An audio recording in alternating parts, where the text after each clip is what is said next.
Bueno, tanto a Abraham como a Mariaje y a algún otro compañero o compañera que se van a sumar en los próximos minutos, eh, lo que os pido es paciencia, ¿vale? Paciencia.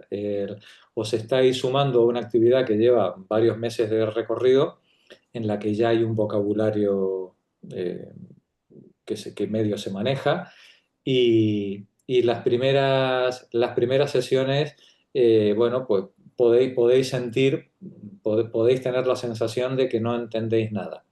Os prometo que lo vais a entender todo, ¿vale? Pero Ahora, requiere paciencia. claro. Hacer un acto de fe requiere hacer un acto de fe y paciencia, ¿no? Esto Mariaje ya lo sabe también de otros seminarios, ¿verdad? Sí, sí, sí, seguro. Sí, sí. Pero además ha pasado el verano por el medio y ha hecho un poco de lavado de cerebro. Efectivamente. Sí, sí. De todas maneras, yo lo que he estado ojeando me ha parecido, o sea, que es muy complejo, pero que estaba muy bien explicado. Muchas gracias, Mariaje. ¿Verdad? Es El verdad. piropazo. Mira, Y más o menos creo que he entendido algo, ¿eh? O sea, muy bien, claro, no lo he visto todo. muy bien, muy bien. Sí, ese texto es el que estuvimos trabajando en los meses anteriores, ¿vale? ¿Cuántos meses? ¿Cuándo empezamos, compañeras? Que no me acuerdo. En En febrero. enero o en febrero, no me acuerdo. Febrero, Creo marzo, que abril, febrero. mayo, junio. Es decir, El 6 de febrero, sí. claro, para ese texto, que son 30 páginas, dedicamos, dedicamos 5 meses. Así que si hay Duro cosas, los estudiantes.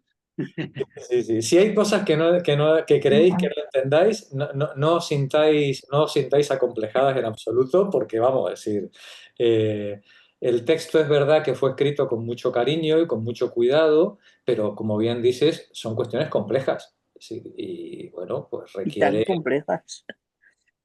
eh, y ahora ya directamente nos vamos a tirar a la piscina, sin mirar si hay agua ni. Bueno, Y sin saber si el flotador de lo que hemos hecho antes va a estar pinchado. A ver si el Hemos hinchado de conocimiento. Yo estoy preocupada, ¿eh? Cogieron mal pinchado no, pero deshinchado de todo el verano, Deshinchado sí. está, deshinchado. cogieron la ficha de Fernando. Esta Me encanta, Magda. Tú a por mí lo me menos encanta. sabes dónde la Ven, ven, tienes. ven. Yo sí, esta la tengo debajo de la almohada. Organizada, Está ahí como también. debe ser. Mira, aquí se incorpora otra compañera de los miércoles, Mercedes, bienvenida. Ah, Hola, Mercedes. Buenas tardes, ¿cómo estáis? Hola, Mercedes. Mercedes. Un gusto veros. Lo Igualmente. mismo. Es que lo que nos vamos a meter ahora es más difícil, por decirlo de alguna manera, que lo anterior. Es el texto original del que salió ese artículo, Claro, claro, vale. Sí, ¿vale? vale, lo otro era vuestra explicación. Eso es. Lo que nosotros hicimos ahí fue desglosar el pensamiento de este autor e intentar volver a reescribirlo en un lenguaje más accesible, ¿no? Entendemos nosotros más todo lo sencilla que el problema podía permitir, ¿no? Sí, O sí, es duro. Es duro. Yo fui hasta la página 20 y digo, no, mejor espero que empiece el seminario. De todos modos, nada de lo que vais a leer está fuera del texto que hemos trabajado estos meses pasados. Está fuera de esas 30 páginas, ¿vale? Es decir, nada de lo que vais a leer. Con lo cual, si aquí alguna cosa, algún párrafo no se termina de entender, vais a poder encontrar perfectamente el problema en ese PDF con toda tranquilidad. A mí me gustaría que antes de abandonar esta temática, antes de abandonar la teoría del conocimiento, me gustaría que fuéramos capaces de leer los primeros 3 capítulos, que son 60 paginitas. Sí, el primero muy duro, los otros 2 más sencillos.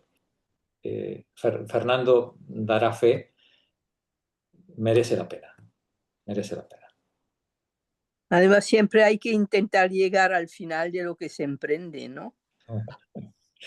Hay que Digo intentar. intentar. Hay que intentarlo, claro, claro, claro. Hay que intentarlo. Y sobre todo porque tenéis ya las tripas en ese documento, en ese PDF de 30 páginas, está destripado el problema, Sí. ¿no? Y ahora lo que hay que hacer es sumergirse en el autor y, y tratar de ir reconociendo esos problemas de los que estuvimos hablando en el texto, ¿no? Bueno, son las 7:10. Yo creo que hoy estamos, porque además hay gente que ya avisó que no iba a conectarse. Vamos a comenzar la sesión. Antes de vacaciones nos habíamos quedado en el final del PDF Teoría, Realidad y Praxis en Dialéctica de lo Concreto de Karel Kosick. Habíamos terminado, después de 5 meses, la reflexión sobre los problemas que planteaba ese texto y nos conjuramos para volver después de vacaciones con ánimos renovados e intentar leer al autor en el texto original y no a través de intérpretes. Sabéis que esa es la principal aspiración de los seminarios, poder leer filosofía de verdad profunda, sin andaderas, sin muletas, sin intérpretes, poder leer directamente a los autores y, lógicamente, como somos seres racionales que comprendemos el lenguaje que estamos leyendo, la interpretación que cada uno de nosotros haga, pues Será suya. será suya, no solamente puede ser diferente, sino que lo será, y habrá matices que unos entiendan de una manera y otros entiendan de otras. Ya sabéis lo que siempre dice Pepa, que si dos piensan igual, solo piensa uno, ¿no?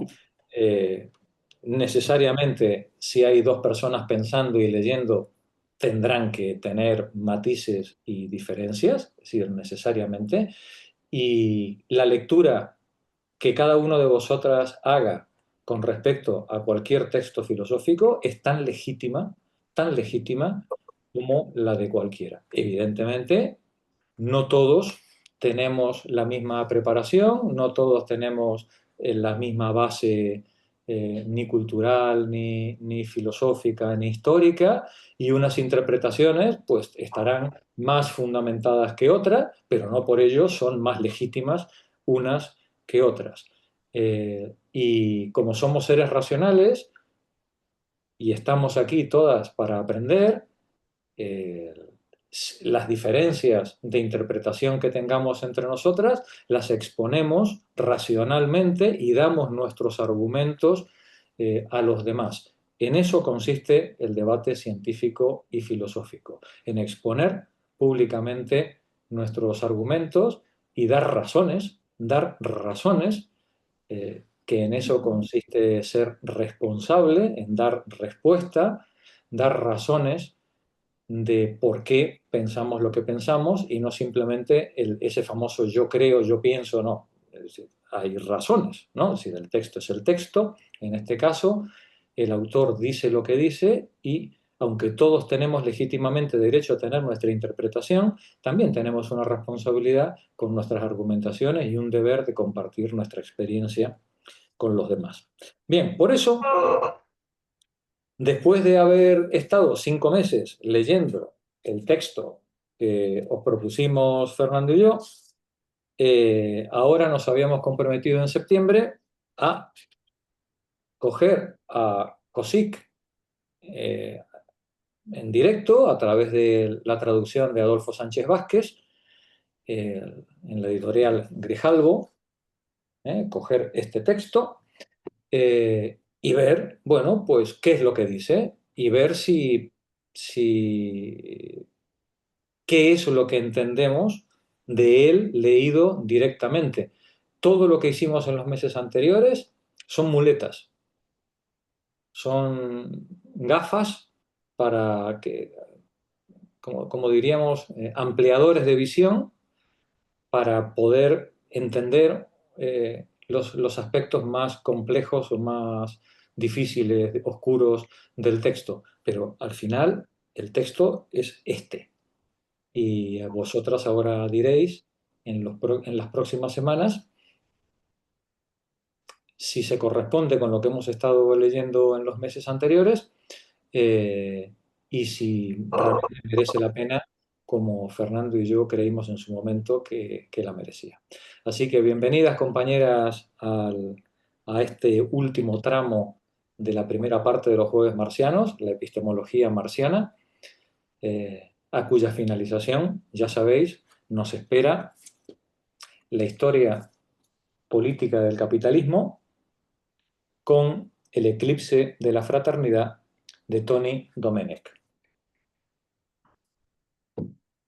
a cuyo fin nos espera una historia económica del capitalismo con Josep Fontana y Capitalismo y Democracia, después del cual, entonces, Por fin. leeremos El Capital. Ya con todas las armas históricas y epistemológicas necesarias para poder leerlo con soltura. Marx también se las trae, ¿eh? Sí, ya lo sabéis, las que lo habéis leído al Capital, que Marx también se las trae. Pero con todo este armazón del que nos estamos dotando, ya veréis que no digo que es andar en bicicleta, pero bueno. Coser y cantar no será. Coser y cantar no va a ser, pero bueno, pero ya tendremos unas buenas zapatillas, por lo menos, ¿no? Vale. Unas buenas zapatillas, ¿no? Para andar. Fernando, ¿querías hacer algún comentario antes de arrancar? No, ninguno, no. Que muy apasionante el recorrido que nos queda por transitar. Sí. Y el otro día también que estabais comentando de antes de por qué hacerlo, ¿no? También por orgullo. Un poco de orgullo de decir, soy capaz de entenderlo o me voy a esforzar por entenderlo. Si a la primera que lees algo no lo entiendes y te rindes, pues mal negocio. Muy bien, Fernando. Hay que insistir, hay que creer de yo puedo. Si no, Eso es, ya has perdido antes de empezar. eso es. Muy bien dicho, Fernando. Es decir, hay que creer que lo que el autor tiene que decirnos es importante, merece la pena el esfuerzo, y hay que creer que, igual que él, yo soy un ser racional y que, por tanto, con mayor o con menor esfuerzo, yo puedo, efectivamente. Muy bien, muy bien. Y no todos, vamos a ver, compañeras, no todos estamos preparados para correr los 100 metros en 9 segundos, ¿eh? Algunos ni en 30, ¿vale? Bien, pero todos podemos correr los 100 metros, ¿eh? ¿Sí? Entonces, con la filosofía pasa lo mismo. Unos lo leerán como el que bebe agua y a otros nos costará cabezazos y lágrimas durante semanas, ¿no? Ya, pero todos podemos, ¿eh? Todos podemos transitar esos 100 metros y todos podemos leer cualquier texto filosófico escrito en nuestro idioma, ¿no? Es decir, escrito en nuestro idioma. Así que muy bien, Fernando, muy bien apuntado el tema. ¿Vale? Bueno, compañeras, vamos al PDF que os mandé, ¿lo tenéis todas? Bueno, vamos allá. Henry, por favor, lentamente. Bien.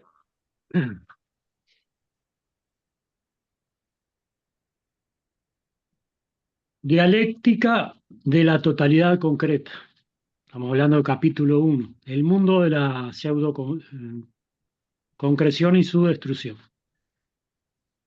La dialéctica trata de la cosa misma, pero la cosa misma no se manifiesta inmediatamente al hombre. Para captarla se requiere no solo hacer un esfuerzo, sino también dar un rodeo. Por esta razón, el pensamiento dialéctico distingue entre representación y concepto de las cosas. Y por ello entiende no solo dos formas y grados de conocimiento de la realidad, sino dos cualidades de la praxis humana. Detente un La momentito. actitud, Detente un sí. momento. Recordemos lo que lo que estuvimos estudiando en su momento, ¿no?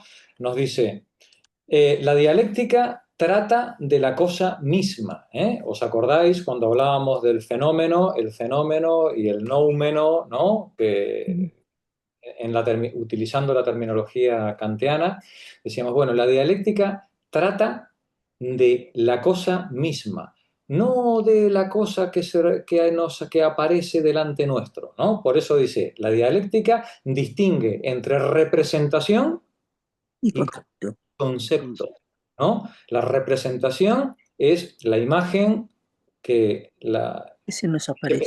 que se presenta directamente a la mente ante los impulsos nerviosos de la sensibilidad, lo que percibimos del mundo, se nos representa en la mente. Y con esa representación, nos va a decir el autor, los seres humanos nos movemos por el mundo. Nos movemos por el mundo, pero eso no es conocimiento, eso es lo que nos permite manipular, vivir, movernos. Conocer exige conceptualizar y exige reordenar la experiencia para producir una mirada sobre el objeto que puede y normalmente diferirá en cierta medida de esa representación.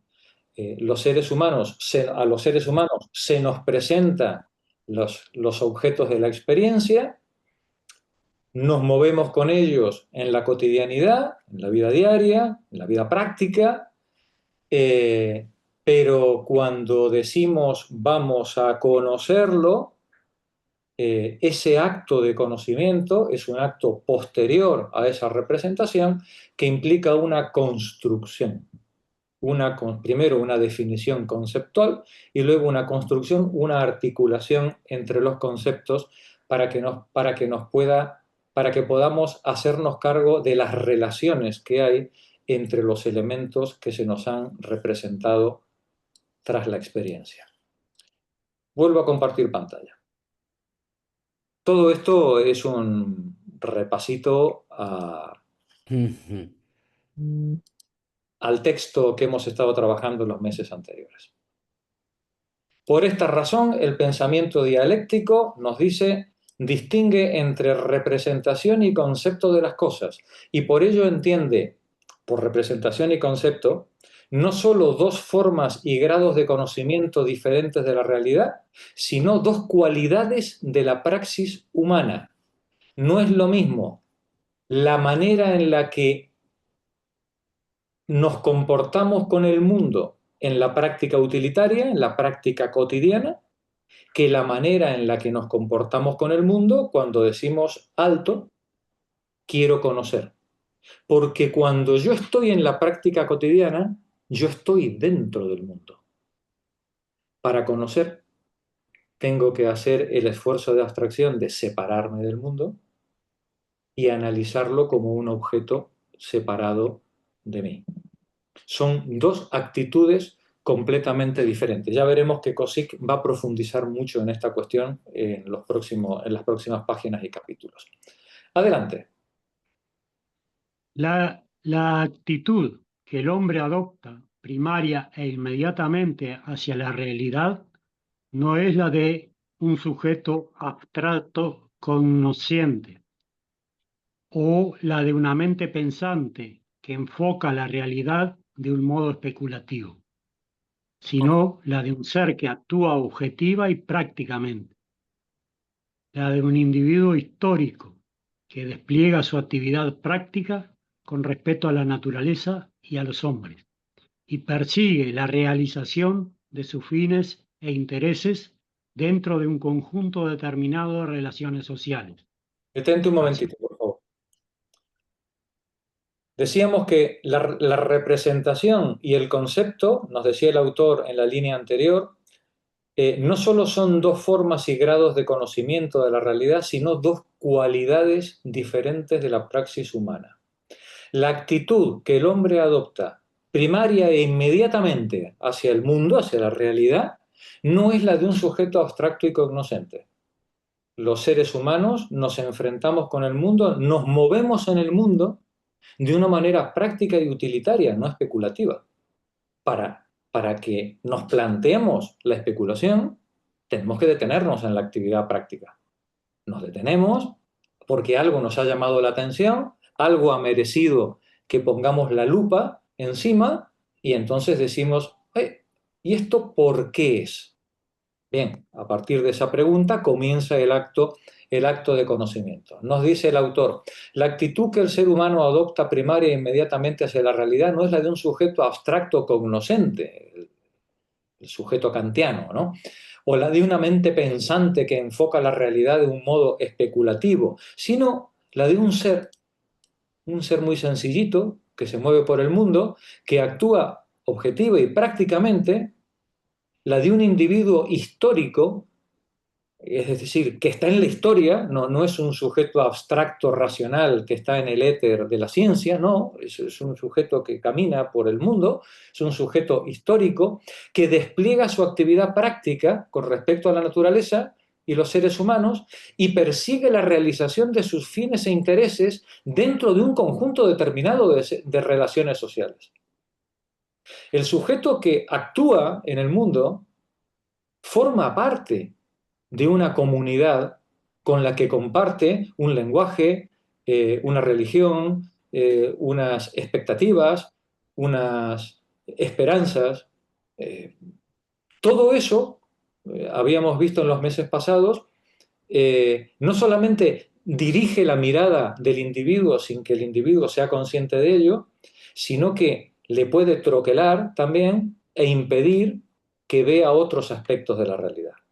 Todos los seres humanos estamos situados históricamente y comunitariamente, estamos dentro de una cultura, dentro de un lenguaje. Y en la medida en la que estamos dentro de ese lenguaje, de esa cultura y de ese momento histórico, bueno, pues nuestra mirada selecciona de la realidad tanto en el mundo práctico, cotidiano, como en el mundo especulativo, selecciona los aspectos de la realidad que son significativos para ese momento histórico.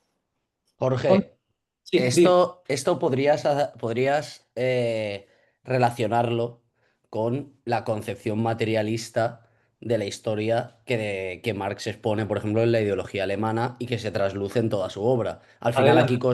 aquí Kossig está, digamos, aplicando un marco teórico que es marxiano a todas luces, ¿no? En la famosa frase también muy trillada, ¿no? Ya muy conocida, de no es que las condiciones materiales de vida, las relaciones sociales que guían el desarrollo de una sociedad, de una comunidad, condicionan las ideas Totalmente. que esos sujetos tienen sobre esa realidad. Al final, nosotros nos aproximamos a nuestro mundo con una serie de aprendizajes y de prejuicios que, que son muy efectivos, como decía Jorge, para poder movernos, pero que ese éxito práctico que tú tienes no implica que conozcas cómo funciona realmente. En el seminario pusimos muchos ejemplos y ejemplos incluso sacados del propio capital, como es el tema del uso del dinero. Claro, tal cual.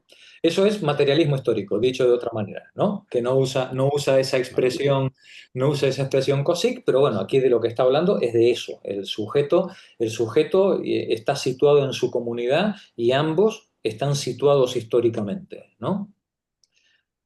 Muy bien, continúa, termina el párrafo. Así pues, la realidad no se presenta originariamente al hombre en forma de objetivo de De, intuición, de objeto de intuición. de objeto de intuición, sí, de análisis y comprensión teórica, cuyo polo complementario y opuesto sea precisamente el sujeto abstracto, cognoscente, que existe fuera del mundo y aislado de él. Se presenta como un campo, como en el campo en el que se ejerce su actividad práctica sensible y sobre cuya base surge la intuición práctica inmediata de la realidad.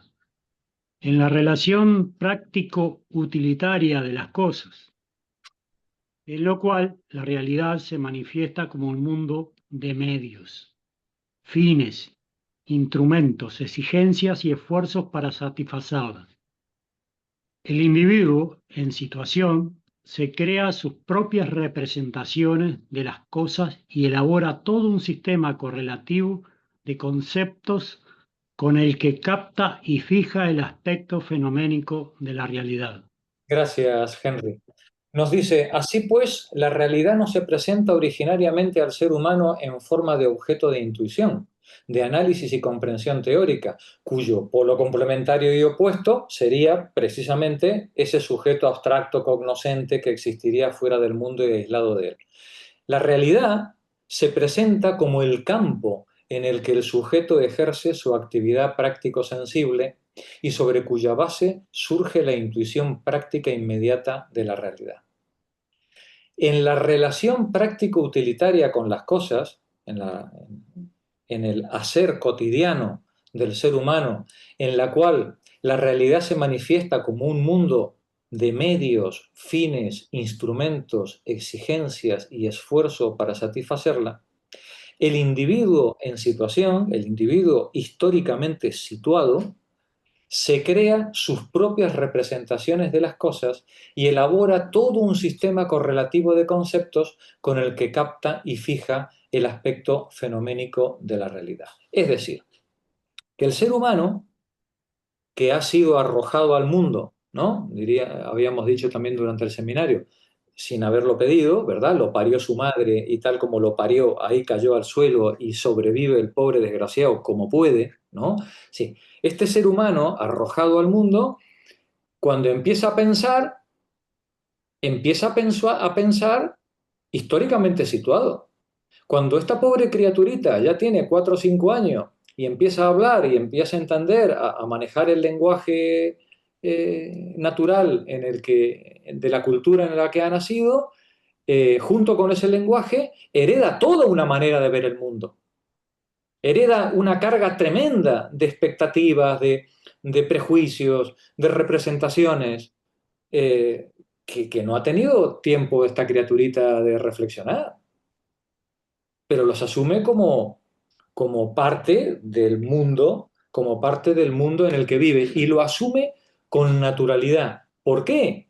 Porque esa representación inmediata que él capta del mundo, troquelada por toda la carga cultural que ha heredado, es muy eficiente para poder vivir y para poder manejarse cotidianamente con las cosas. Sabe que el perro muerde, que el enchufe da descarga eléctrica, que no, niño no toques la estufa que te quemas, anda, va, la toca y se quema. Pues está clarísimo, ¿no? Papá decía la verdad, ¿no? Mamá decía la verdad. ¿Vale? Sí, pues claro, sí, el niño aprende, el ser humano aprende muy rápidamente a manejarse de manera práctica utilitaria con el entorno y a asumir las representaciones de las cosas, con las que va haciendo todo un sistema correlativo a esas representaciones de conceptos con los que va captando, fijando, asimilando el aspecto fenoménico de la realidad. Pero esto no es conocimiento. Esto es o en todo caso podríamos decir, es un conocimiento primario en cuanto a práctica utilitaria. Es un conocimiento de representaciones heredadas y relativamente irreflexivas que les permite moverse, como decía Fernando, pues con eficacia. Y con mucha eficacia. Hay gente que se muere, hay gente que vive 100 años diciendo a por ellos, oye, no pasa nada. Sí, no pasa nada, es decir, es eficaz. Es decir, todo este conjunto de representaciones y de conceptos heredados le permiten al ser humano ser funcional y moverse con mucha comodidad. Es más, probablemente va a empezar a tener problemas cuando empiece a cuestionarse las representaciones heredadas, ¿no? Jorge, si se me permite la pedantería filosófica, Di, di, ¿vale? di. En estas líneas que acabamos de leer, no llevamos ni una página, hay unas referencias tremendas a la historia de la filosofía. Claro. Tremendas. Primero hay una referencia, ya, como bien ha señalado antes, a Kant. Luego hay una referencia a Descartes, ¿sí? En la misma línea. La Cuando habla misma cuando habla del sujeto abstracto cognoscente y cuando habla de una mente pensante, así es. ¿vale? Que enfoca la realidad solo de modo especulativo, ¿vale?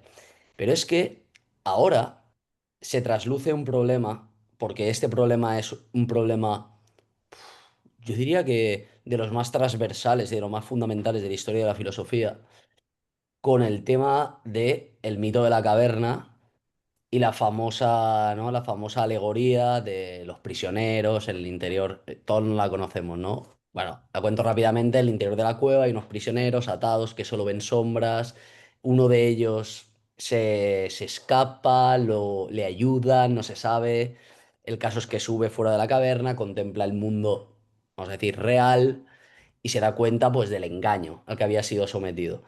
Y aquí, claro, ¿qué nos está diciendo Cosick? Pues que de estas primeras representaciones espontáneas, entrecomilladamente espontáneas, que vienen cargadas de todo ese acervo cultural con el que se educa a la gente, con todas esas relaciones que tienen, que son efectivas y que tienen éxito práctico en nuestro día a día, eso no genera conocimiento, genera lo que Platón diría doxa, ¿no? Opinión, un conocimiento, por llamarlo, por seguir la línea de Platón, ¿no? Sería como un conocimiento imperfecto, un conocimiento superficial, un conocimiento muy falible, muy dubitativo, pero que funciona. Y, como ha comentado Jorge, cuando alguien se cuestiona esa versión de cómo funciona su mundo, tiene un riesgo terrible.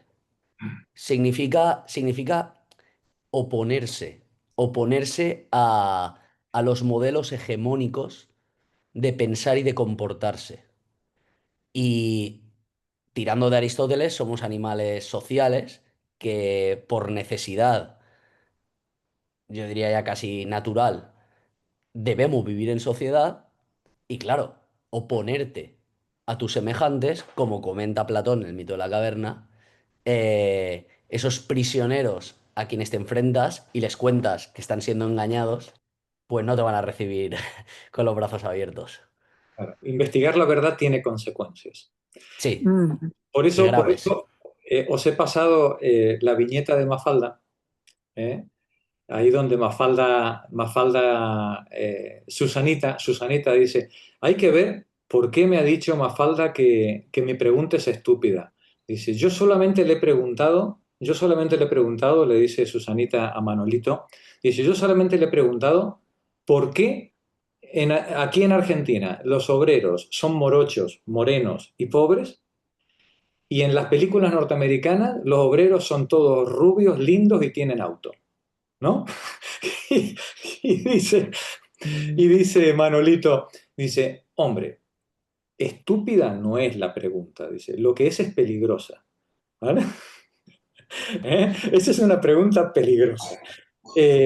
Cuando el sujeto quiere salir de su práctica cotidiana y se empieza a hacer preguntas, como bien dice Fernando, se puede encontrar con que sus respuestas choquen contra el acervo cultural de su comunidad. Y previsiblemente algún problema va a tener, consecuencias va a tener, sobre todo si ese choque se produce con cuestiones relacionadas con el reparto del poder o de la riqueza. Si estamos hablando de la clorofila de la secoya, seguramente no hay ningún problema, no va a haber ningún problema político. Pero como preguntes como Susanita, ¿por qué los obreros aquí son pobres? Entonces probablemente vas a tener problemas. Gracias, Henry. Continúa la lectura, Mari. Sin embargo, A ver, ¿dónde estamos? Sin embargo, la existencia real y las formas fenoménicas de la realidad que se reproducen inmediatamente en la mente de quienes despliegan la praxis histórica determinada como conjunto de representaciones o categorías del pensamiento ordinario que solo por un hábito bárbaro se consideran conceptos, son distintas y con frecuencia absolutamente contradictorias respecto de la ley del fenómeno, de la estructura de la cosa o del núcleo interno esencial y su concepto correspondiente. Los hombres usan el dinero y realizan con él las transacciones más complicadas sin saber ni estar obligados a saber qué es el dinero. La práctica utilitaria inmediata y el sentido común correspondiente ponen a los hombres en condiciones de orientarse en el mundo, de familiarizarse con las cosas y manejarlas, pero no les proporciona una comprensión de las cosas y de la realidad. Por esta razón, Marx pudo escribir que en el mundo de las formas fenoménicas, sustraídas a su concatenación interna y completamente incomprensible en este aislamiento, quienes determinan efectivamente las condiciones sociales se encuentran a sus anchas, como el pez en el agua. Detente un momento, Marí, porque este es un párrafo que no podemos dejar pasar sin... Bueno, ni este ni ninguno. Cada línea, Claro. cada línea es una carga de profundidad, ¿no? Dice, sin embargo, la existencia real, lo que se presenta ante la mirada, y Es las... interesante, Jorge, perdona, Sí. es muy interesante y por a que veis que nosotros lo leímos, ¿no? Y lo leímos, yo creo que tengo todo el libro subrayado. O sea, me podía haber evitado el subrayado porque es todo subrayado.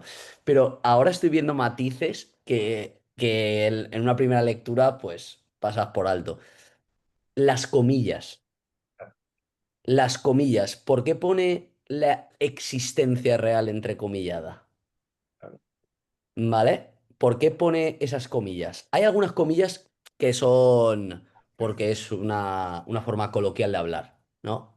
Pero estas comillas, igual que en la primera línea del texto que hemos leído, pone la cosa misma, Sí. entrecomillada, ¿m? Es para recalcar.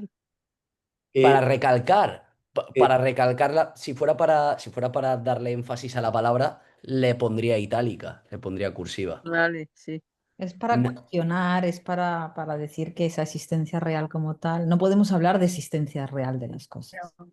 Claro, porque si recordamos un principio fundamental de la epistemología que Cauchy sigue a rajatabla, que es un principio kantiano, de que yo no puedo acceder a la realidad tal y como es, sino solo a través de cómo se me manifiesta y cómo yo la conceptualizo, ¿no? Entonces, cuando él habla de la existencia real, entrecomillada, o de la cosa en sí, entrecomillada, te está diciendo que el conocimiento va de la realidad exterior, ¿sí? Va de las cosas que están en el mundo. Y que el conocimiento no es esta primera idea que tú te haces, ¿no? Que está todo el rato, que él llama representación. Pero eso de la cosa misma, entrecomillado, y la existencia real, entrecomillado, justo en las dos primeras líneas del primer y segundo párrafo, esto yo creo que tiene que ver con esto que yo comento. De Totalmente. que, pero ya te digo, es una cuestión ya de hilar hasta las comillas. No, no, Tienen sentido. por supuesto. Él aquí está haciendo hincapié en el inicio, aquí al final es el inicio del Capital, ¿no? Si el Capital también empieza con un planteamiento, ¿no? En las sociedades capitalistas, ¿no? La riqueza se presenta, ¿os acordáis? Se Sí, presenta, sí, sí. aparece, Aparece como, y las otras 900 páginas es para decir no te has enterado de nada. ¿Vale? Bien. Bien, pues aquí lo mismo está haciendo Cosick, ¿no? La cosa misma, ¿no? El conocimiento va de la cosa, ya, pero la cosa no es lo que tienes delante de los ojos, ¿eh? La existencia real, nos dice él aquí, dice, la existencia real y las formas fenoménicas de la realidad, que es lo que realmente nosotros tenemos acceso, Mm, Dice, son distintas. son Si, distintas. si quitas el paréntesis, son distintas. Claro. Dice, la existencia real y la manera en la que se me presentan son cosas distintas y peor aún, con frecuencia, absolutamente contradictorias. Es Por un decir, ejemplo, como diría Marx en el Capital también, si las cosas fueran como se presentan, sobraría toda ciencia, ¿verdad? Sí, precisamente porque las cosas no son como se presentan, existen la ciencia y la filosofía. ¿Vale? Ibas a dar un ejemplo, Fernando. no, te preguntaba que hay muchos ejemplos. Nada es lo que parece, ¿no? Y Ah, además es curioso y paradójico, irónico, inclusive, que muchas veces lo que percibimos es opuesto claro, a cómo realmente funciona la realidad. Y aquí en el seminario, por no repetirme, no quiero ser pesado, pusimos el ejemplo de la observación del universo. Si tú observas el universo por la noche, el cielo estrellado, tú estás quieto, estás en el centro y son la bóveda celeste la que gira. Entonces, la realidad se nos muestra así. La realidad, la cara que nos muestra, en este caso el universo, la bóveda celeste, es que es totalmente compatible esa experiencia y es racional pensar, según los datos, según la experiencia que yo estoy percibiendo, que la Tierra es el centro, que la Tierra está quieta, que lo que gira son el resto de planetas alrededor de la Tierra, claro. pero es lo contrario. Y Al ahora, final, claro, y eso. ahora por bajar a lo social, digamos, bajar de las estrellas Mm, al mundo, eh, podríamos poner, por ejemplo, el salario de un trabajador, ¿no? Dice, ¿y por qué razón mi salario es mayor o menor? ¿O por qué razón sube el precio de la vivienda o baja el precio de la vivienda? ¿O por qué razón mi poder adquisitivo sube o baja, ¿no? Y entonces, bueno, pues con respecto al salario, pues te van a decir los economistas vulgares, haber estudiado. Es que no te has formado, es que no te has formado adecuadamente, ¿no? Es que no has hecho nada por mejorar tu empleabilidad, te van a decir los economistas, ¿no? O con respecto a la subida y bajada de los precios, te pueden hablar de que es el mercado, amigos. Es la ley de la ley de la oferta y la demanda, ¿no? Y todo esto es muy racional, entra dentro, digamos, de una explicación plausible del aspecto fenoménico que se nos presenta ante la mirada.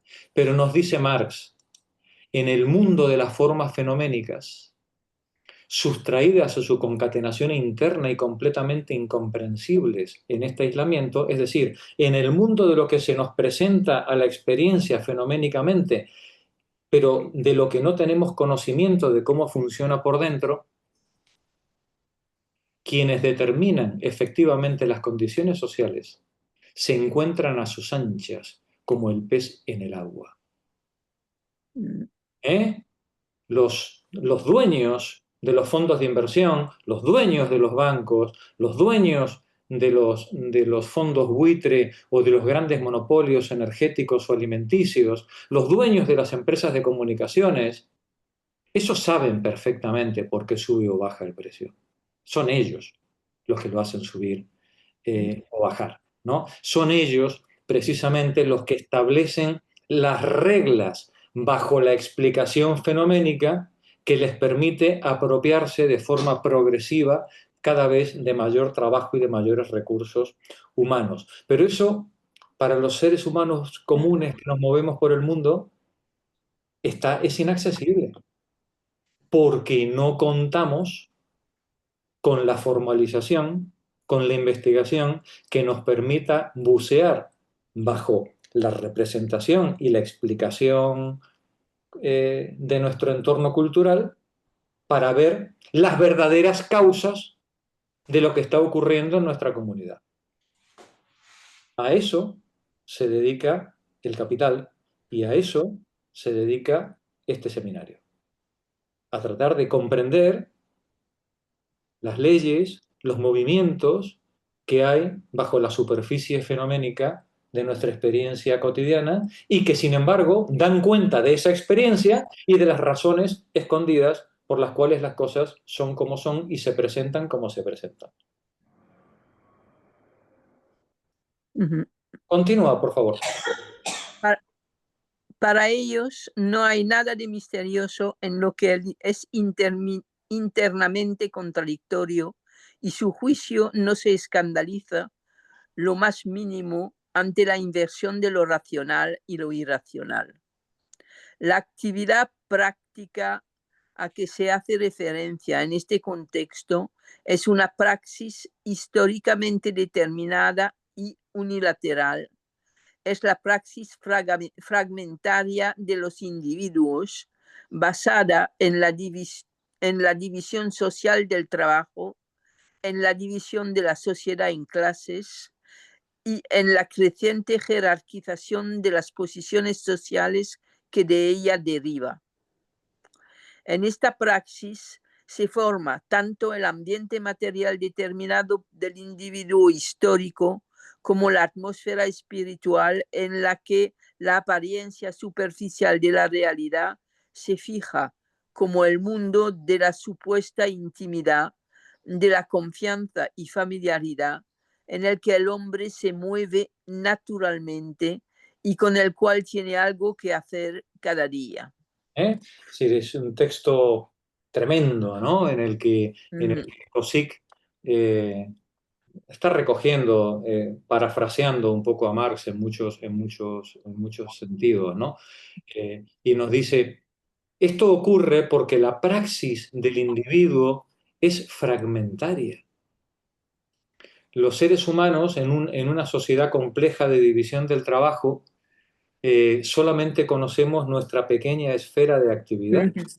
Pero si me sube el precio del pan o me sube el precio de la gasolina o de pronto el ámbito en el que yo aprendí a trabajar y a ganarme la vida de pronto desaparece porque alguien ha decidido que esto ya no es rentable, carezco, la fragmentación de la vida humana me impide comprender, me impide tener la mirada de conjunto que yo necesito para poder comprender por qué las cosas son como son y se presentan como se presentan. Gracias, Marí.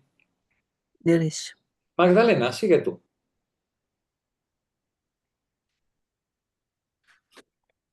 El conjunto de fenómenos que llena el ambiente cotidiano y la atmósfera común de la vida humana, que con su regularidad, inmediatez y evidencia penetra en la conciencia de los individuos agentes, asumiendo un aspecto independiente y natural, forma el mundo de la pseudoconcreción. A él pertenecen el mundo de los fenómenos externos que se desarrollan en la superficie de los procesos realmente esenciales, el mundo del traficar y el manipular, es decir, de la praxis fetichizada de los hombres, que no coincide con la praxis crítica y revolucionaria de la humanidad. El mundo de las representaciones comunes, que son una proyección de los fenómenos externos en la conciencia de los hombres, producto de la práctica fetichizada y forma ideológica de su movimiento. Y el mundo de los objetos fijados, que dan la impresión de ser condiciones naturales y no son inmediatamente reconocidos como resultado de la actividad social de los hombres. Detente un momentito, por favor. Nos dice el autor, todos esos fenómenos que llenan la vida cotidiana y la atmósfera común de la vida humana, que con su regularidad, e inmediatez y evidencia penetra en la conciencia de los individuos, asumiendo un aspecto independiente y natural, ¿no? Si, todo esta representación, como es eficaz, se nos presenta como lo que es, como la realidad, ¿no? A ese mundo pertenece el mundo de los fenómenos externos, que se desarrollan en la superficie de los procesos realmente esenciales, pero que para llegar a ellos habrá que estudiar. Pertenece el mundo del traficar y el manipular, es decir, esa práctica cotidiana en la que nos ganamos la vida, nos levantamos por la mañana, actuamos sobre el entorno, nos relacionamos y al final nos vamos a dormir para el día siguiente volver otra vez a repetir la práctica, ¿no? Ese mundo del traficar y el manipular, de la praxis fetichizada de los seres humanos que no coincide con la praxis crítica. Praxis fetichizada con respecto o versus la praxis crítica de la humanidad. Ya nos va adelantando el autor de qué va este texto, ¿no? Dice, a ese mundo de la que parecía tan concreto, pero que no va a ser otra cosa que un mundo de pseudoconcreción, a ese mundo pertenecen esos fenómenos que se presentan, pero que no nos dan cuenta de las relaciones esenciales que hay por debajo, el mundo del traficar y el manipular en el que vivimos automatizados todos los días, pero que no coincide con la praxis crítica y revolucionaria, que es la que nos permite hacer un alto y reflexionar sobre lo que estamos haciendo y sobre sus causas y consecuencias. A ese mundo de pseudoconcreción forman parte las representaciones comunes, dice, que son una proyección de los fenómenos externos de la conciencia de los seres humanos, producto de la práctica fetichizada y la forma ideológica de su movimiento, es la manera en la que integramos esas representaciones que hemos heredado y que forman parte del ambiente y del momento histórico de nuestra situación, ¿no? Y que las asumimos como propias.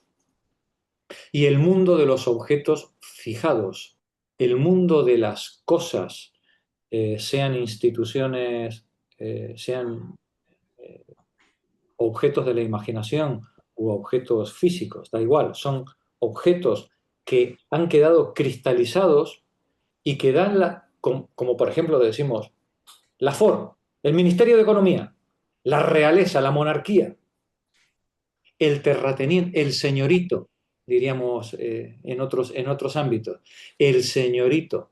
Es que el gobernador, ¿no? De pronto nos encontramos con que hay una serie de objetos, reales o imaginarios, ahí fuera, que dan la impresión de ser naturales. Y no somos conscientes de que son mero resultado de la actividad social de los seres humanos. Hemos perdido la conciencia histórica de esos objetos y han quedado naturalizados a nuestro alrededor. Sin embargo, nos va a decir el autor, ese mundo de la pseudoconcreción es un claroscuro de verdad y engaño. Esto es un caballito de batalla que utilizamos Fernando y yo durante de hecho, además creo que es el título de uno de los epígrafes, ¿no? del texto. El mundo de la pseudoconcreción es un claroscuro de verdad y engaño. ¿Por qué? Porque ese es el mundo en el que estamos. Ay, a mí me encantaría vivir en una sociedad de seres humanos libres e iguales. Pero mira, me ha tocado vivir en una monarquía. ¿Qué le vamos a hacer? Sí, yo no elijo la situación en la que estoy. Yo como mucho puedo elegir cómo afrontar la situación en la que estoy. Pero la situación en la que estoy me ha sido dada. Me ha sido dada por momento histórico, por clase social, por cultura, por código postal. La situación en la que yo estoy es una situación heredada. No tengo otro mundo que el mundo en el que vivo. Bien, ese mundo en el que vivo, que es producto o es una construcción de representaciones producto de la práctica cotidiana y de las representaciones heredadas culturalmente, ese mundo en el que vivo es el único acceso al mundo que tengo. No hay otro. Por tanto, nos dice el autor, ese mundo que parecía tan concreto y resulta que solo es pseudoconcreto, es un claroscuro de verdad y engaño. ¿Por qué?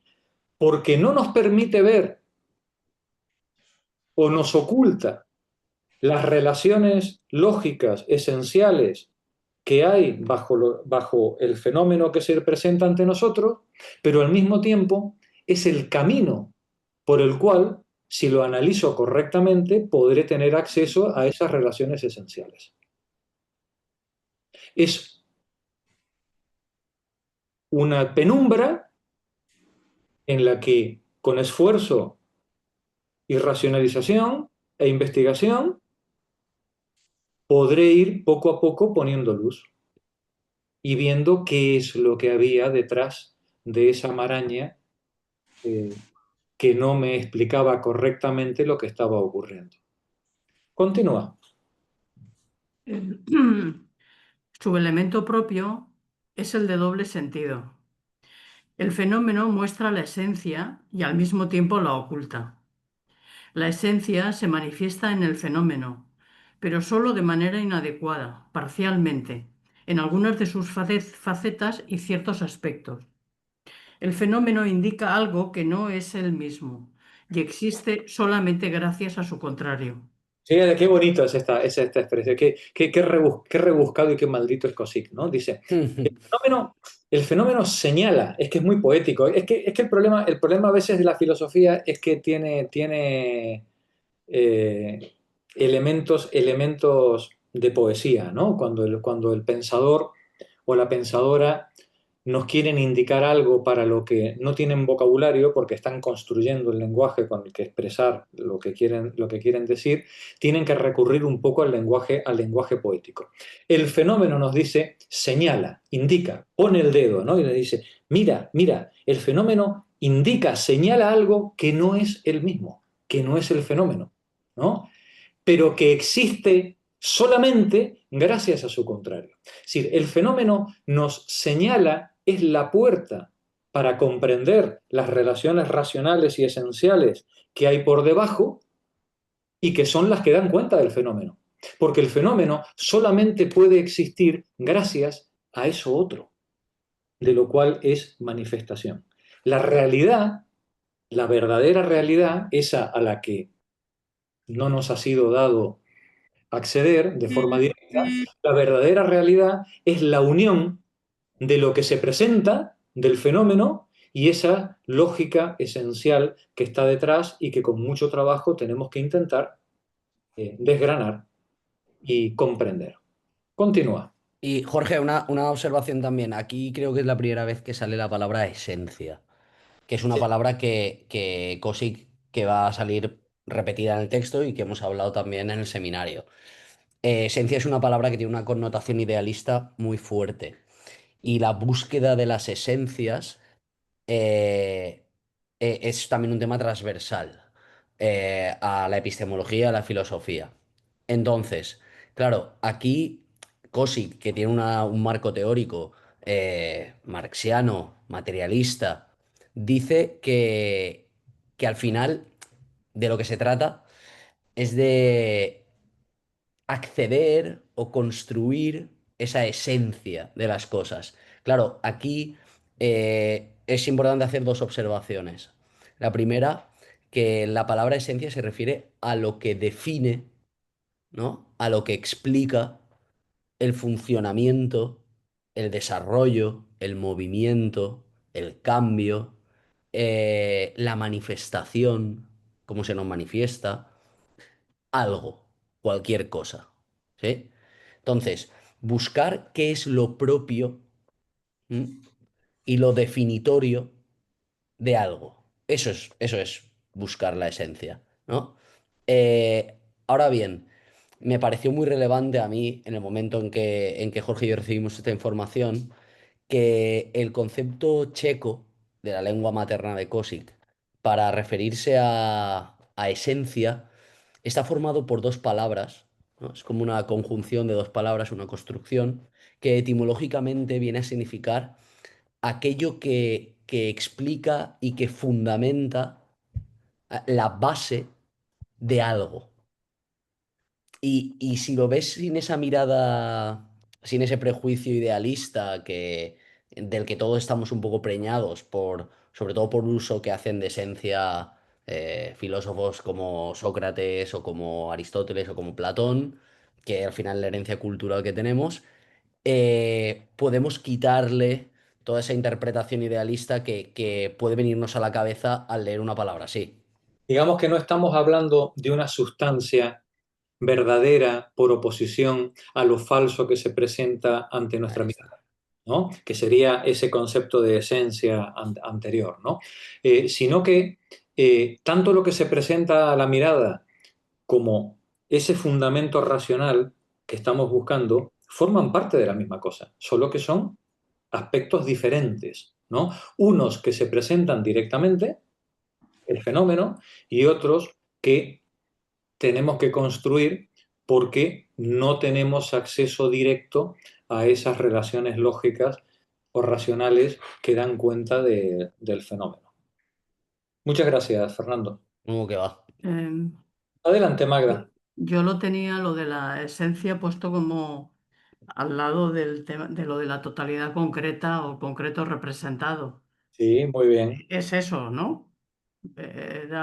Es que yo creo que lo de la esencia, Digamos que la esencia es un límite, es una aspiración a la que es una aspiración que busca esa totalidad concreta, la construcción de esa totalidad concreta. Cuando nosotros somos capaces de expresar todas las relaciones que dan cuenta del fenómeno, accedemos a esa totalidad concreta. Y entonces podemos decir, ahora tengo la esencia esencia.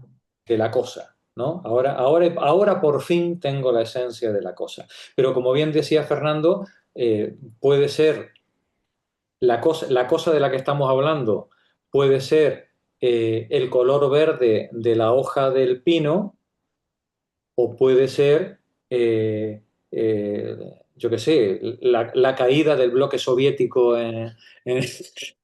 ¿me entiendes? Sí, todo depende de a qué escala estemos tratando de comprender las relaciones que hay bajo lo que se presenta. ¿Vale? Hay una mano levantada, María G, creo. Ah, María G, sí. Adelante, María G. No, es que, o sea, me hago un poco de lío con, vale, él no es esencialista por lo que decís, ¿no? O sea, no Eso es. estamos hablando de la esencia porque no se puede alcanzar y tal. Pero, ¿y eso entonces no sería el concepto? Quiero decir, cuando él dice esencia, ¿se podría traducir como concepto? Bueno, ¿No? si usas a la palabra en un sentido muy amplio, sí. Pero con el concepto, no sé si en este texto Cosic lo trabaja, en el texto nuestro sí está eso trabajado. El concepto tiende a abstraer características muy básicas de elementos muy simples. Cuando nosotros articulamos unos conceptos con otros para ver cómo se relacionan entre sí, lo que hacemos es producir un modelo o una teoría. Si tú quieres utilizar la palabra concepto en el sentido de conjunto a su vez de conceptos articulados racionalmente, perfecto, ¿vale? Porque no hay límite en el cual podamos decir esta es la unidad mínima de... Bueno, sí, un fenomenólogo te diría que sí, evidentemente, ¿no? Es decir, pero bueno, yo no soy tan ambicioso, ¿no? Pero sí podríamos decir que sí, o en todo caso, la unión lógica de múltiples conceptos en una explicación racional eh, podría ser esta esencia a la que estamos aspirando. ¿Tú qué Yo, opinas, Fernando? yo opino que aquí hay que seguir con la distinción férrea que se marcó durante la lectura del artículo, que fue entre la dimensión ontológica de la realidad y la dimensión epistemológica. ¿Sí? No, aquí lo que quiere decir Cosick es que aquí el concepto de esencia, y ahí creo que es donde se ve ese materialismo de Cosick, es un concepto epistemológico, no ontológico, porque esa esencia es una construcción nuestra, es la explicación que nosotros le ponemos a la realidad para hacerla racional, para hacerla comprensible, para que nos proporcione, pues eso, una explicación de qué está sucediendo y por qué está sucediendo. Pero el concepto esencia idealista es un concepto ontológico, Claro. porque existe por sí solo, lo pienses tú o no lo pienses. Y para que veamos, para un idealista, la esencia se descubre, ¿no? Se accede a ella, y para un materialista la esencia se construye. La construyes tú, la pones tú. Porque la realidad, creo que lo hemos hablado alguna vez, no tiene un sentido. No tiene sentido. Las cosas suceden y suceden. Y se ha acabado. Somos nosotros los que colocamos en ella una explicación. Entonces, aquí, cuando me ha parecido muy bien la respuesta a la pregunta, que era ¿qué relación hay entre el concepto de esencia y de concepto? ¿No? Yo diría que lo que has comentado tú me parece muy bien. Una esencia es un conjunto de conceptos que son capaces de explicarnos cuál es lo definitorio Eso sería de una, ese objeto. perdona, ¿sería entonces una teoría? ¿Se podría traducir como teoría o no? El concepto de esencia. El concepto que él habla, perdón, el concepto que él considera que es la esencia. O sea, esencia sería lo que Es está que la construido. esencia, sí, yo creo que la esencia no es reducible Que a se un construye, concepto. ¿no? Que tampoco es Sí, la realidad misma, pero que es una explicación de la realidad que se ha... sí, yo creo que es mejor, por buscar una analogía, ¿eh? Por cierto, yo estoy hablando aquí como quien está tomándose un café, ¿eh? Tendría que reflexionar sobre esto muy, muy mucho, que estas cosas no son sencillas. Pero yo creo que me estoy más cómodo, yo al menos, con traducir esencia como un modelo o una teoría capaz de explicar qué define el funcionamiento del objeto de estudio antes que por concepto. Porque un concepto es como una pieza, ¿no? Un elemento de una teoría o un modelo, que realmente esa teoría o ese modelo es el que acaba por explicarnos, ¿sí? El objeto de estudio. Entonces, estaría más cómodo por decir, bueno, pues una esencia es esos rasgos, esas características definitorias de un objeto que nosotros construimos para poder explicarlo, por ejemplo. No sé, Fernando, Jorge, si me quieren, o alguien me perdón. quieren ¿Cómo se vendar la nota? plana. No, lo has dicho magníficamente. ¿Cómo se nota que estás dando clase en secundaria? Sí, A ¿eh? ver, y como aquí tiene alumnos, yo es que creo que me apunté exactamente revisando el vídeo lo que dijo una vez Fernando, Uy. Ya empezamos definiendo con la hemeroteca, lo Magdalena. de La esencia, hemeroteca. lo tengo aquí apuntado. Dice, estructura lógica construida intelectualmente a partir del fenómeno y a través de conceptos y proposiciones, modelos y teorías que nos permiten explicar cómo y por qué se muestra de ese modo y no de otro, Qué y grande. cómo se relacionan con el resto de los hechos o fenómenos. Eso yo oralmente no me reconozco. Sí, yo creo que yo Oralmente. lo tengo apuntado y lo dirías tú, bueno, tú o Jorge, no sé. Yo también, ¿Para qué? también lo entendí así, ¿eh? De hecho, estoy hablando, me estuve whatsappeando con Monse porque estábamos noqueadas con el concepto de esencia, porque tradicionalmente los que no hemos estudiado filosofía, la esencia siempre la hemos relacionado con algo del orden de las ideas y del tema idealista. Y me acuerdo discutir con Monse que lo que habíamos sacado en conclusión de estos seminarios es que la esencia era el conjunto de reglas que explican el fenómeno y que por tanto no pertenecen a la cosa en sí o al fenómeno, sino que es una construcción que hacemos. Y en ese sentido, cuando María G. decía, ¿se parece entonces más a una teoría? Yo diría que sí, se parece más a una teoría, a un modelo, en la medida en que la teoría del modelo explica o es capaz de explicar y hacer reproducible lo que vemos. Así es. Muy bien. Qué También. grande. ¿Te das cuenta, Fernando? Qué Ah, nivelón. está calando, está calando, Qué grande. Es que No, sí, sí, está grabado y se puede volver. claro. Eso es un peligro, lo de A ver, grabar. vamos a hacer un alto un momento. Abraham, a ver, ¿cómo llevas esto? ¿Sobrevives al tema? ¿Sigues ahí? No lo vemos. Bueno, sí, Jorge, me parece muy interesante. Efectivamente es un material bastante complejo para quienes no somos filósofos, pero un poco así como se la va leyendo y se la va interpretando, se hace mucho más llevadero, ¿no? Esto un poco de poder entender la realidad en un sentido fenoménico, pero que conocer, de pronto descubrir esa realidad, pues no es sencillo, no es simple, no es de pronto visible a simple vista, sino que necesitamos, como dice el texto, ¿no? Dar un rodeo, de pronto, darle una mirada un poco indirecta y obviamente ahí está la tarea de la filosofía, de la ciencia, que nos ayuda justamente a descubrir esa esencia y por ende obviamente descubrir, ¿no es cierto?, la coherencia y la incoherencia del fenómeno o de la realidad, ¿no? Más o menos voy entendiendo en ese sentido. Ostras, muy bien, Abraham. No, muy bien, muy bien. Muy bien. Pues ya ves, Fernando, Sí, sí.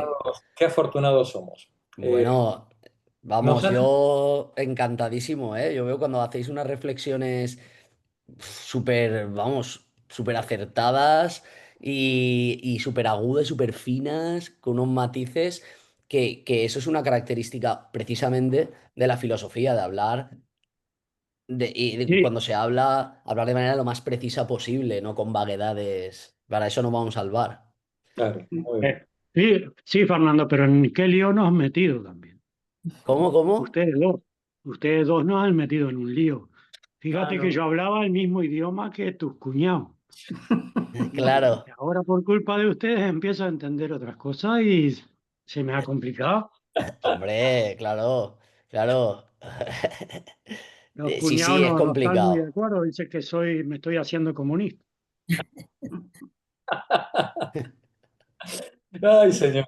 Bueno, qué bien. Enhorabuena, chicas. Ha sido muy, muy gratificante oíros, veros y escucharos que realmente estáis cogiendo los conceptos en su puridad. Es más, a veces, ¿verdad, Fernando? A veces hasta siento que mejor que nosotros, ¿no? Porque tú y yo tenemos que volver a reflexionar otra vez. Pero sí, cada vez que nos atrevemos a hablar, nos replanteamos todo de nuevo, como si nada Claro, hubiera claro. pasado. Sí. Efectivamente. Magdalena, termina el párrafo. La esencia no se da inmediatamente. Es mediatizada por el fenómeno y se muestra, por tanto, en algo distinto de lo que es. La esencia se manifiesta en el fenómeno. Su manifestación en este revela su movimiento y demuestra que la esencia no es inerte y pasiva, pero igualmente el fenómeno revela la esencia. La manifestación de la esencia es la actividad del fenómeno. Esta frase me encanta. Esta frase me encanta. Porque el conocimiento es una actividad. Es una actividad. El conocimiento no es, como decía, la ciencia infusa. No. Al conocimiento yo tengo que llegar. Es un trabajo humano que puede producir un conocimiento humano. Ya lo hemos dicho muchas veces, ¿no? La mirada del oso hormiguero no es la mirada de la hormiga, ¿no? Es decir, cada uno tiene su mirada. El ser humano tiene su mirada. ese trabajo del ser humano por comprender los fenómenos que se le presentan, constituyen esa actividad cognoscitiva. Pero eso no sería posible si el mundo que nos rodea de alguna manera no afectara nuestros sentidos. Esto ya es kantiano, ¿no? Esto ya viene desde Kant.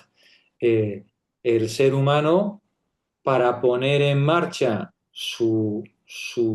podríamos decir en términos psicoanalíticos, su yo, para ser consciente de sí mismo y para poner en marcha su actividad cognoscitiva, necesita que lo que hay fuera le afecte. Por eso nos dice el autor, el fenómeno revela la esencia en una actividad. Cuando el sujeto o bien somete a prueba y ensayo la realidad, o la realidad le afecta al sujeto, es cuando se pone en marcha el aparato cognoscitivo y de reconocimiento y de representación del ser humano. Y ese es el inicio de todo.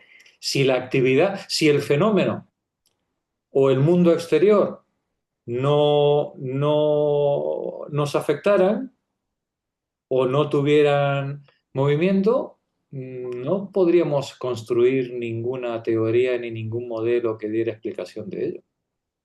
Para que nosotros podamos explicar lo que hay fuera, tenemos que coger ese fenómeno, aislar variables, someterlo a experimentación, someterlo a actividad y ver cómo se comporta con unas variables o con otras. Entonces es cuando empezamos a construir cada vez más finamente nuestros conceptos para poder hacer ese estudio empírico y podemos enlazar cada vez más finamente los conceptos para montar nuestra teoría. Pero sin una actividad del ser humano y sin una actividad del fenómeno. Y esto, Jorge, yo creo que esto también es una idea que hemos repetido muchas veces. Aquí sí que es una regla de tres proporcional. Más conceptos, más capacidad para establecer vínculos significativos entre las cosas que suceden. Por eso se hace tanta insistencia, se da tanta la turra, y se es muy pesado con el tema de leer. Leer y conocer palabras, porque cuantas más palabras, que al final es la expresión lingüística de los conceptos, Concepto, ¿sí? claro. ¿Vale? Un concepto y una palabra viene a ser lo mismo, entre comillas, porque un concepto tiene forma de palabra, pensamos lingüísticamente, eso es el logos de los griegos. Cuantos más conceptos dominas, puedes tejer una red de relaciones, que al final en eso consiste el conocimiento, en establecer relaciones entre acontecimientos, no es la acumulación de datos. Eso hoy en día no. O la memorística. Entonces, más conceptos, más capacidad para hablar y para entender la realidad. Y eso es fundamental. Por eso, eso pasa cuando hablas con alguien que es experto en un campo, pues claro, tú como persona ajena te asombras de la complejidad y de las sutilezas que existen en ese campo. Cualquier campo de conocimiento, claro, claro. Hay unos matices que se escapan al común de los mortales, claro, totalmente. Y sobre todo hay una cosa que aquí en esta última frase que ha subrayado Jorge, que creo que es muy importante de la manifestación de la esencia, es la actividad del fenómeno, es que nuestra capacidad para poder dar una explicación a lo que está ante nosotros, a lo que está ante nosotros y que nosotros hemos representado y conceptualizado, la única vía es el fenómeno. Nuestro acceso al mundo exterior y a lo que nos rodea es a través de los fenómenos. Es a través de esa representación que nos hacemos de la realidad tal y como se nos presenta. Es la única manera. Y a partir de La, ahí la tenemos que esencia es crear. portador. Henry, perdona. El fenómeno es portador de la esencia. Y por eso. El fenómeno, vamos a decir que La el muestra. sí, El fenómeno, tú tienes que atravesar el fenómeno, ¿eh? Como si fuera una cortina de agua de una cascada que no te permite ver lo que hay detrás de la cascada, ¿sí? Tú tienes que atravesar el fenómeno para para poder dar una explicación de cómo funciona. Pero, perdona, Fernando, un inciso. Las relaciones, la manera en la que las cosas se relacionan en el mundo, forman parte de esa cosa en sí a la que nosotros no tenemos acceso. Para que, para que nosotros podamos investigar cuáles son esas relaciones, nosotros tenemos que establecer teorías. Pero la teoría que da cuenta de cómo se presentan las cosas no forma parte de la cosa. Es lo que nosotros hemos puesto sobre la cosa para tratar de entenderla. De hecho, hacemos nuestra hermosa teoría y decimos, ¿ves? El fenómeno es así y se tiene que comportar de esta manera. Anda, y al día siguiente se comporta de otra. En ese momento nos hemos dado cuenta que nuestra teoría es defectuosa. Creíamos habernos acercado a las relaciones reales que había en el mundo. Pero nos damos cuenta, y esto en ciencia pasa cada día, ¿no? Que no, que la explicación era defectuosa. Porque nunca nuestra explicación, como nuestra explicación es impuesta a la cosa por nosotros, nunca eso que hemos llamado poéticamente esencia, nunca puede tener una correlación exacta con la realidad. Como mucho decía Fernando, se puede acercar asintóticamente, pero solo así. Eso en el mejor de los casos, ¿eh? Y os diría que con mucha prudencia, porque las más grandes teorías han caído como un castillo de naipes antes o después, ¿eh? Es verdad que hay mucha ciencia muy consolidada y que parece difícil que pueda caer, ¿no? Pero la historia humana debería dotarnos de una enorme humildad al respecto, ¿eh? Porque hasta lo más consolidado, antes o después, se ha ido al garete, ¿eh? Diríamos que nuestras teorías pueden dar cuenta muy bien a la escala de nuestro mundo. Y mientras nuestro mundo no cambie de escala, mientras nuestro mundo no se amplíe, podríamos casi asimilar nuestra teoría a la realidad. Pero en el momento en el que el mundo cambia de escala, nuestra teoría se va al garete. Un ejemplo clarísimo es la física de Newton. La física de Newton o la geometría, o la geometría euclidiana funcionan perfectamente a escala terrestre.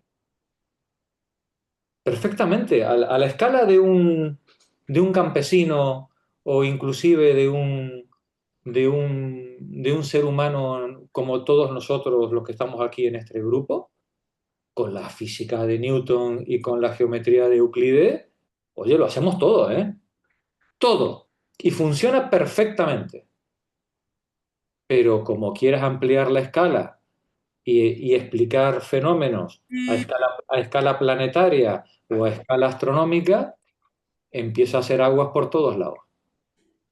Es decir, que nuestra racionalización del mundo también sufre de mayor o menor eficacia según la escala del mundo a la que nos estamos enfrentando.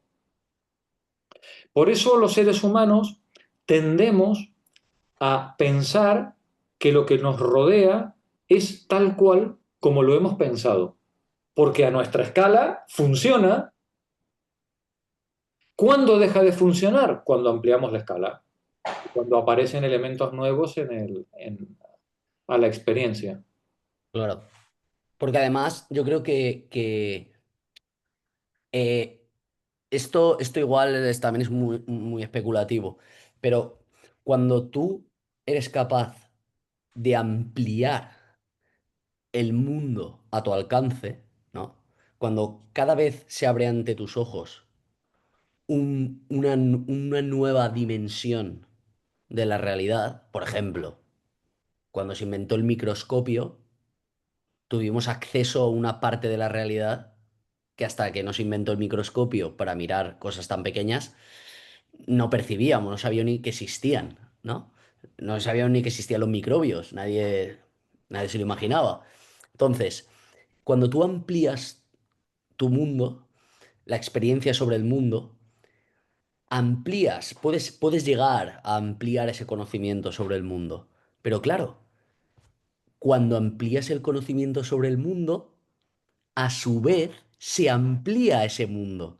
Tú cuando respondes a una pregunta, se genera otra pregunta. Cuando rompes un muro, detrás hay otra sala con otro muro. Entonces, la realidad es muchísimo más compleja que tu teoría para poder explicarla. Entonces, el conocimiento siempre va por detrás de la realidad o del objeto que intenta conocer. Siempre, siempre. Y yo creo que y esto es especulación mía, es imposible agotar el objeto de conocimiento. Yo creo que en definición, casi. Por eso cuando tú dices, cuando decías antes, Henry, que el fenómeno era portador de la esencia, digo, cuidado, la esencia, las relaciones que hay en el mundo, eh, las muestra la actividad del fenómeno, pero la ponemos nosotros. No forma parte de la cosa, ¿vale? No forma parte del fenómeno que se está presentando, ¿vale? Jorge, Yo decía, quizás el concepto que yo empleo está mal usado. Portador en tanto que trae consigo, no que sea lo mismo. En ese sentido, pero está. Podríamos decir que es el espacio, el fenómeno es el espacio, el sitio en el que podemos pensar en esa esencia, Sí, ¿no? sí. ¿Vale? pero es que puede ir porque hay una frase que yo no acabo de entender. La esencia se manifiesta en el fenómeno de lo que acabamos de leer. A lo mejor es posible decir que el fenómeno revela la esencia.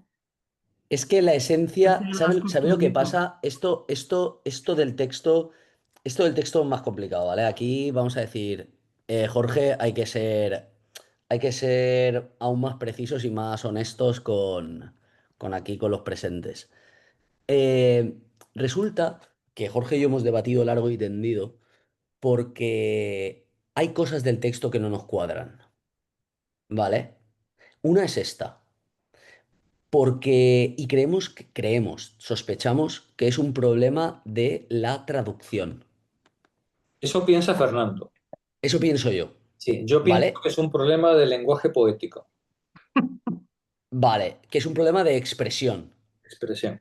Y que al final es una especie de doble cara, ¿no? Estamos diciendo que puede ser un problema de lenguaje poético, de que Cosic utiliza este tipo de palabras de manera vaga, ¿no? Con una expresión un poco más vaga. Eh, Porque yo aquí me acuerdo que durante el artículo, de alguna manera hubo un día que dije de broma, vamos a enmendar a Cosic, Es verdad. ¿vale? Le vamos a... Soberbia. Correcto, este tal Cosic no tiene ni idea. Yo sé más de Cosic que conozco mejor lo que Cosic piensa que el propio Cosic. Y fue un poco en base a este tipo de frases.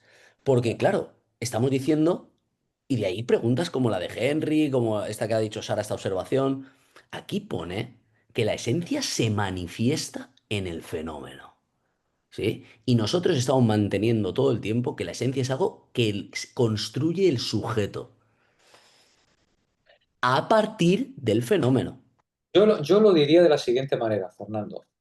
pues ya por rizar el rizo y dar cuenta tanto a Henry como a Magdalena. Yo diría que aquí Cosic lo que está diciendo es que si entendemos la esencia como las relaciones reales que hay en el mundo, podríamos decir que el fenómeno manifiesta esas relaciones reales en su actividad.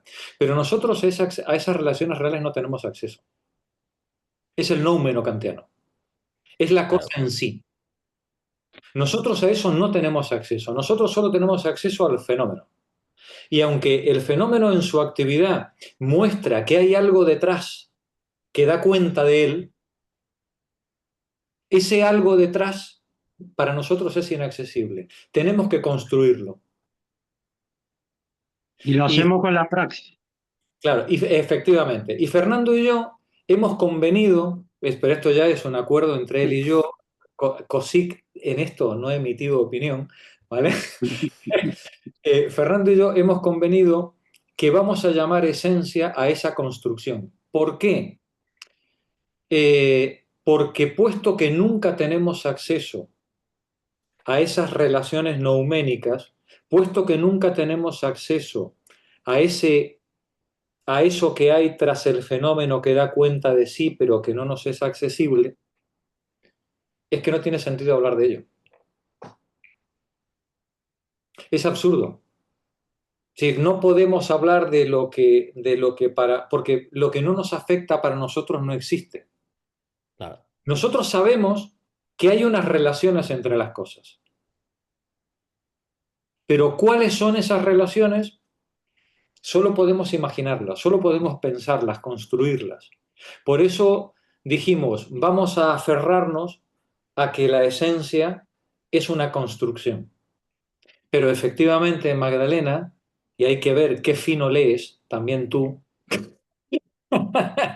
y esto es un reproche contra el alumno malvado. Que hace preguntas incisivas para pillar al profesor. Preguntas incómodas. Efectivamente, Cosic dice lo que dice, ¿vale? Magdalena, tienes apagado el micro, no te oímos. Sabemos que quieres decir Que algo. digo que es porque vais muy, como nos detenemos, nos da tiempo a leerlos. Claro. Si no, no entenderíamos nada. Tal cual, tal cual. Pero esto es importante porque esto es importante y esto es para el compañero de Bolivia, perdón, porque tengo que... Abraham. Para el compañero de Bolivia, esto es una de las características definitorias, esenciales del seminario. Y es que al leer el texto, con esta calma, esta precisión, línea a línea, intentando comprenderlo, paso lento pero seguro, a fuego lento, cocina a fuego lento, que es la que me da más sabor al alimento, pasan estas cosas. Pasan estas cosas. Que se generan muchos matices en la lectura e incluso interpretaciones que en algún momento pueden ser complementarias u opuestas y son muy enriquecedoras. Esto solo se da en una lectura colectiva, línea a línea. O sea, no se puede dar de otra manera. Es imposible. Y esta es lo que a mí, personalmente, lo que más me atrae del formato de los seminarios.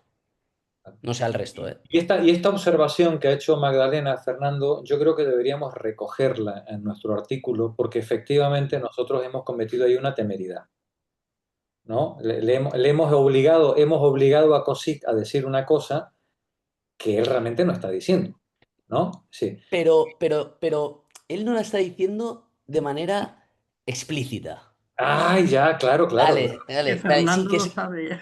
claro que yo he hablado con él, pero no lo dice de manera explícita, pero se entiende. Bueno, al menos nosotros no nos lo hemos inventado.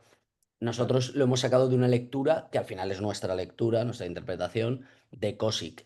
Inclusive voy a decirle a Jorge que quien no arriesga no gana. Totalmente. Si nosotros nos limitáramos a explicar sin más a Cosic, estaríamos tal vez reproduciendo sus errores o sus potenciales errores, está por ver, ¿no? Y en un artículo, en una interpretación, decir, oye, pues vamos a sacarle un poquito un defecto a Cosic. Eso también habla bien de que quien lee tiene un criterio y tiene un criterio crítico, ¿no? Respecto a la lectura. Eso me ha recordado un seminario que estuve haciendo yo con los lacanianos y uno de los profesores decía, a ver, vamos a ver qué quiere decir aquí, porque Lacan también se lo tiene que ganar. Claro, se tiene que ganar el Pero derecho a que tú te creas lo que a que le dice. entendamos y se tiene que Claro, explicar. Y tú te creas lo que dice, claro, efectivamente. claro. Pero No asimilar. perdón porque María G tenía la mano. Se tiene la mano levantada. Y María G. A ver, no, es que realmente, si tú vas a construir una teoría, ¿no? Solo lo puedes hacer con el fenómeno, a partir del fenómeno. Efectivamente. A su vez, cuando, dijésemos, ese fenómeno, esa teoría, cuando tú la has construido, también la has sacado el fenómeno, con lo cual se manifiesta en el fenómeno. No sé si me explico bien. A ver, o sea, Sí. un fenómeno, ¿no? Y de ahí tú analizas y haces una teoría. Pero en realidad tú lo has sacado del fenómeno. Habrás sacado unas partes, no todas, y revelará una parte del fenómeno y no todo, pero eso tú lo has sacado de ahí, con lo cual te lo ha revelado el fenómeno. Efectivamente. Yo he entendido esa frase también así. Y de hecho Claro. estaba pensando, digo, lo que pasa es que me parecía también soberbio, digo, os estáis complicando mucho, digo, la manifestación de la esencia es la actividad del fenómeno, es que siempre el modelo y la teoría se va a apoyar en el fenómeno, ¿no? Sí, pero una cosa es apoyar, una cosa es sacar una teoría a partir de un fenómeno, ¿sí? Pero, por ejemplo, el verbo que ha utilizado María Jesús, perdonad, por las precisiones estas de partir un pelo por la mitad y discusiones bizantinas, que al final tampoco creo que tengan más. Sacar parece como una especie de como si el fenómeno estuviera preñado de la esencia, ¿no? Claro. Como si la esencia estuviera dentro del fenómeno. Entonces ahí estaríamos dando un estatuto ontológico a la esencia, que es precisamente ese idealismo que intentamos evitar a toda costa, Claro. porque Cosick, yo creo que rotundamente es materialista y jamás afirmaría la existencia independiente de una esencia. Claro. O sea, y de ahí no es la interpretación Jorge y mía. Y sí que es verdad que estas discusiones pueden parecer muy bizantinas y yo soy anti este tipo de discusiones, pero en un foro así abierto, pero claro, es súper importante los matices y los detalles. ¿Cómo es el refrán este? Que no me acuerdo. Sobre los detalles. Como ahí está el quid de la cuestión, en los detalles. No, muy bien, muy bien, muy bien. Claro, por eso que a partir de, ¿no? La esencia es una teoría o es un modelo que, que, que nosotros creamos a partir o utilizando la experiencia que tenemos del fenómeno, ¿no? Pero es como un proceso ajeno, un proceso, digamos, que viene después. Claro. Si no da la sensación de que el fenómeno y la esencia pertenecen al mismo campo. Claro.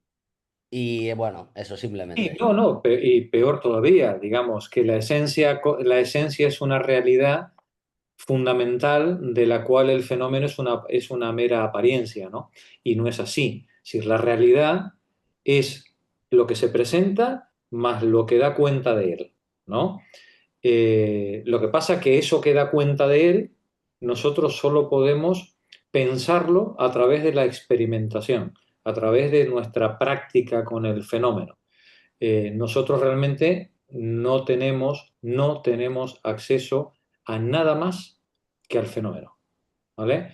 Pero bien, como dice María G., de alguna manera esas relaciones tienen que expresarse, no sé si manifestarse es la palabra adecuada, tienen que expresarse en el fenómeno, porque si no se expresaran, y nos lo va a decir ahora Cosick, si no se expresaran de alguna manera en el fenómeno, no sabríamos nada de ellas.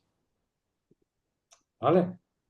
Vamos a continuar la lectura. Gracias, compañeras, por este rato tan enriquecedor.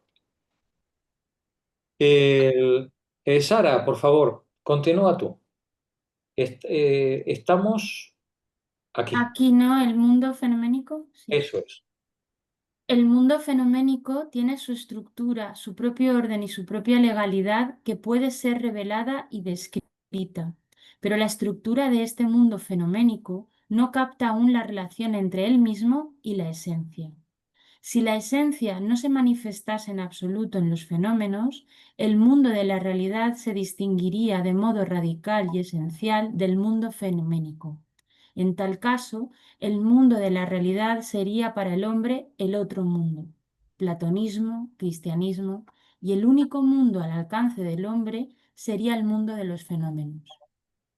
Pero el mundo fenoménico no es algo independiente y absoluto.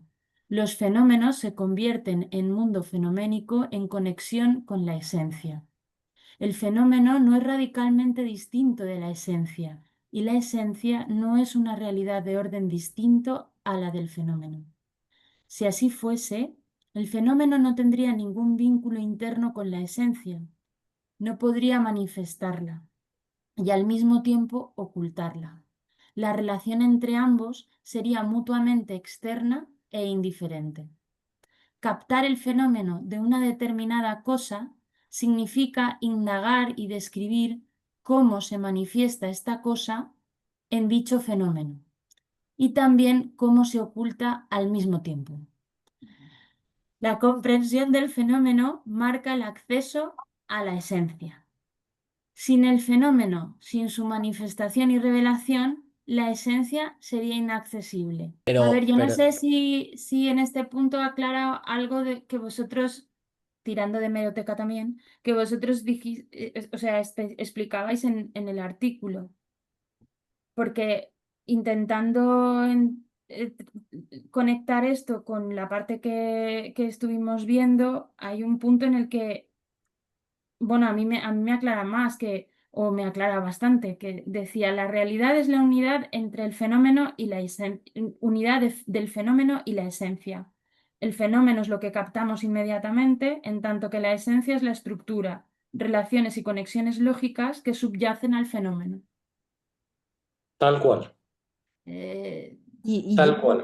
O sea, puede ser que aquí esté explicado más enrevesadamente. Bueno, yo Solo que Fernando y yo hemos estado sosteniendo, y no sé si provisionalmente, ya lo veremos, no sé si tendremos que repensarlo, hemos estado sosteniendo que esa esencia siempre es una construcción,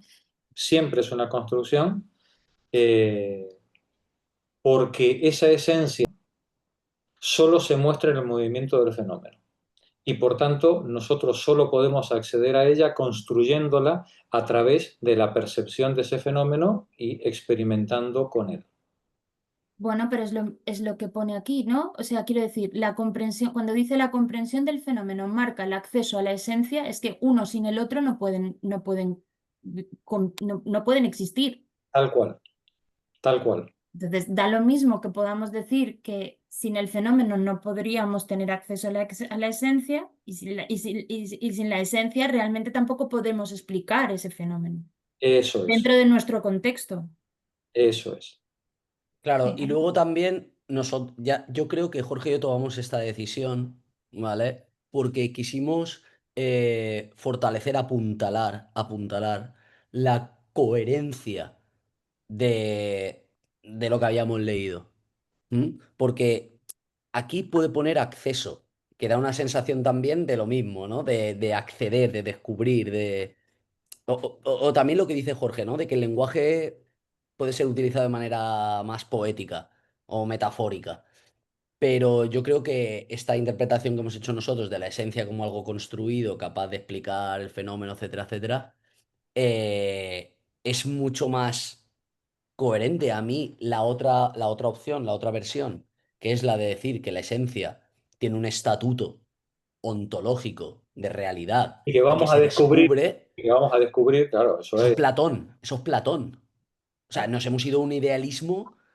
Entonces a mí, si me das a elegir entre, no sé, susto o muerte, claro, aquí me parece mucho más plausible, pero muchísimo más, y muchísimo más coherente, muchísimo más rotundo. Veo un poder explicativo, lógico, racional, muchísimo mayor, pero de trecho, en la interpretación de, no, la esencia no es algo ontológico, la esencia es algo que nosotros, una explicación que nosotros le damos al fenómeno, eso lo veo, vamos, a año en luz.